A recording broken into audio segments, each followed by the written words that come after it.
Buongiorno a tutti dalla redazione della Voce di Rovigo, Rovigo in diretta. Siamo in collegamento con Marco Terrestri che presenterà la partita che vede la FMCZ Rugby Rovigo Delta, ospite del Mogliano Veneto che è in corso a salvezza. Invece la FMCZ si trova al momento al comando della classifica e quindi sentiamo l'anteprima di questa partita che inizierà alle 15 con Marco Terrestri.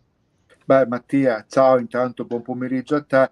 Prima di parlare di FMCZ vorrei sottolineare anche il bel evento che c'è stato a Battaglini questa mattina degli oltre 1000 bambini che hanno scioccato il campio per il torneo di primavera. Ci sono stato tutta la mattina a vederli, è una cosa meravigliosa, quindi per chi non sa dove andare oggi pomeriggio, le finali iniziano dalle 3 in avanti, quindi avete anche questa opportunità di andare a Battaglini a vedere un po' di mini rugby. Torniamo al Peroni Top 10. Oggi la FMCZ è ospite a Mogliano, partita che sulla carta è abbastanza semplice per la FMCZ, che però non vogliono abbassare la guardia perché comunque il Mogliano in corsa a salvezza a 6 punti di distanza dal Torino che oggi è impegnato contro il Lions, però ovviamente il Mogliano non vuole perdere ovviamente punti se eventualmente il Rovigo glieli concede. Rovigo al comando con 61 punti. Nelle partite di ieri tra Valor Rugby Emilia e Fiamme Oro, che è finita con la vittoria degli emiliani per 30-21, si è andata a definire ufficialmente quelle che sono le 4 squadre che si giocheranno i playoff scudetto quest'anno: Rovigo, Valsugana, Padova e Colorno. Il Colorno ha battuto il Calvisano 28-3, il Valor Rugby ha battuto le Fiamme 30-21, quindi queste sono le 4 squadre che si andranno a giocare per il primo e il secondo weekend di maggio le semifinali, poi eventualmente il 28 maggio e la domenica sera la finale scudetto in quel di Parma.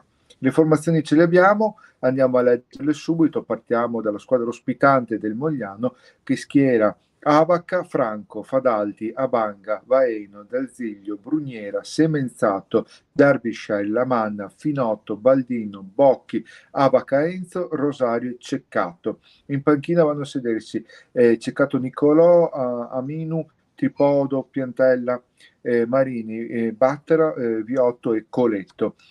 Sottolineiamo subito che per il Mogliano questa è una partita importante per 3 giocatori, perché Ceccato, Andrea, Paul Derbyshire e Fermo Semenzato sarà l'ultima volta che giocheranno al Quaggia con la maglia del Mogliano. Il prossimo anno attaccheranno gli scarpini al chiodo, quindi per loro una partita veramente importante. Stiamo parlando di giocatori che hanno giocato oltre 280 match nel Pironi Top 10, hanno vestito la maglia della nazionale, non solo, quindi giocatori che hanno fatto la storia per quanto riguarda il rugby italiano. La FMCZ di Alessandro Lodi risponde con una formazione la migliore che può schierare in campo, a differenza della vigilia che si era parlato di mettere in campo magari giocatori che avevano pochi minuti. Sì, qualcuno ha rifiatato oppure recuperato dagli infortuni, però è una formazione veramente da finale.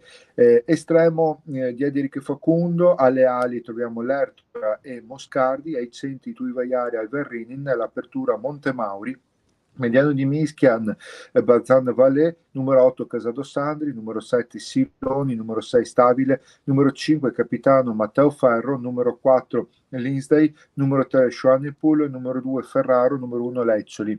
In panchina vanno a sedere Cadorini, Quaglio e Pomaro come prime linee, Murno, Lubian come seconde e terze linee, Visentin, mediano di Mischia, l'occorrenza ala, Uncini, centro ala e Ciofani, anche lui ala come tre quarti. Questi sono i giocatori che prenderanno il via. L'arbitro dell'incontro è Filippo Russo, coadiuvato da Kirnoaga e Meschini come guardialinee, quarto uomo Vianello, e il TMO dell'incontro, il VAR per il calcio, è Tomò, che si guarderà ovviamente le azioni al replay.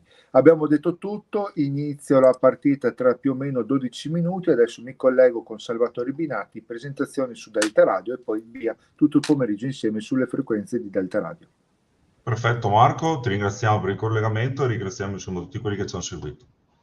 Grazie a te, ciao Mattia e a tutti gli ascoltatori. Forza Rovino.